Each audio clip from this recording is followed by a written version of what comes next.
Young ladies and gentlemen, there's total panic on the part of Washington and Japan. Yes, Russia. And China is frightening. On this 20th of November 2025, a delegation from the Chinese army, she traveled to Moscow. She was received by the Minister of Defense Russian, Sergei Shoigu. I believe, of course, that I am not doing a mistake in his name. No, I think it's Andrei Shoigu. I'll look up his name right away. On time. Sergei Shoigu, that was the former defense minister. Which remains clear. The composition of the Chinese delegation, it's very, very scary. It's really fear. Why? Because the one who is at the head of the delegation, he is one of the most powerful men of the Chinese army.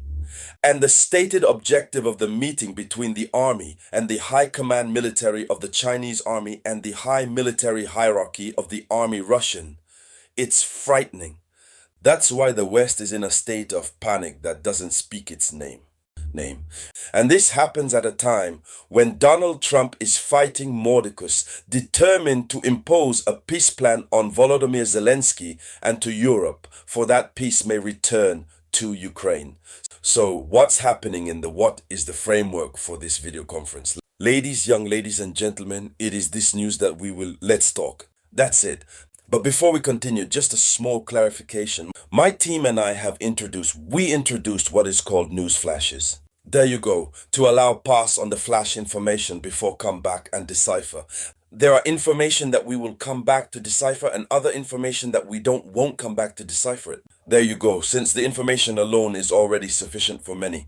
So this is the new section. I await your various opinions. There you go, you're going to see the news flash and it's in vertical formats. So there you go. I'm waiting for your different opinions. Okay, this does not mean that the flash is info. We're not going back for decipher. No, in most cases, we will come back to decipher it. That's what it's about. So let's get into it. Depths, share the conference. Please give it lots of likes. Please. And so this is a strategic meeting between Russia and China, but it's close to Moscow. This high-level meeting highlighted the Russian Minister of Defense, Andrei Busov. There you go. That's the new Russian defense minister who replaced Shoigu and the vice president of the Commission Central Chinese Military. Warning, the Central Military Commission Chinese, it's one of the most powerful in China. So it's a high-level match. This is a visit to one of these visits of the Chinese delegation and to hold a welcoming ceremony. They were very well received. The delegation was very well received. There is a complete protocol that has been put in place, which showed the importance given to this meeting and the protocol that has been put in place.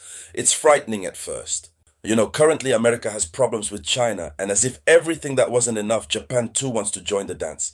I enjoyed several video conferences on that point, very good. And so the main theme, the topic addressed is dynamic development, bilateral military cooperation. Dynamic development of the bilateral military cooperation. Then China is heading straight towards a military cooperation displayed with the Russian Federation.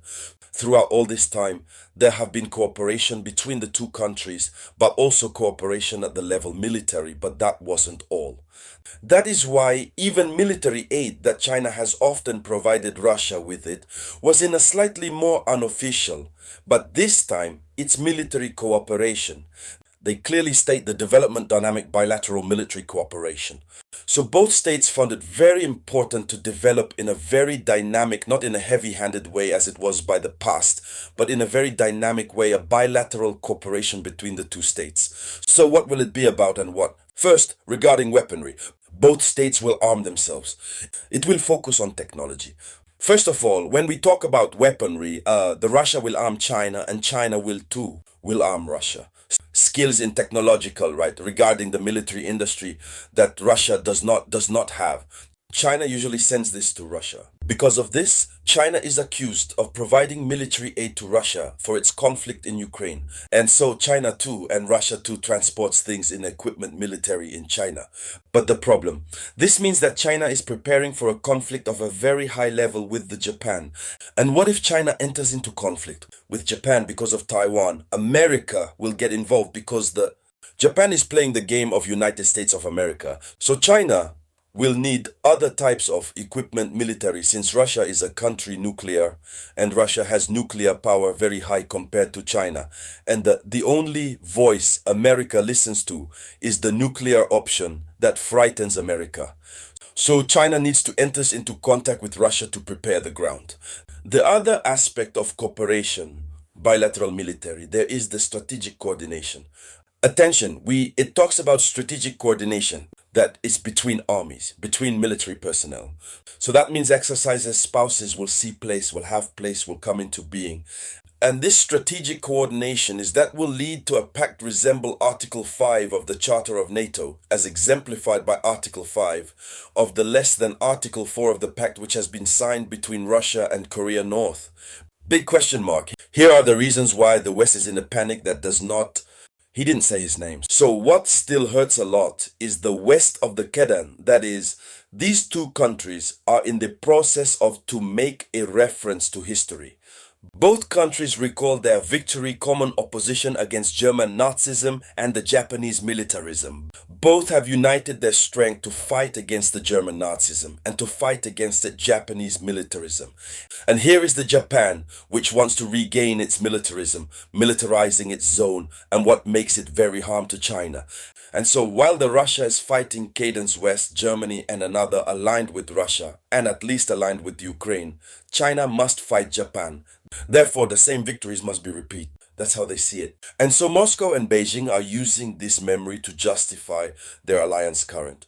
The message that was given by the Russian Defense Minister Cherchigay, how Andrei Belousov, he says the goal is to preserve historical truth, immortalizing the fallen heroes, refusing the rewriting of histories. So it's a speech that reinforces the ideological dimension and civilizational of the Russian Axis Chinese.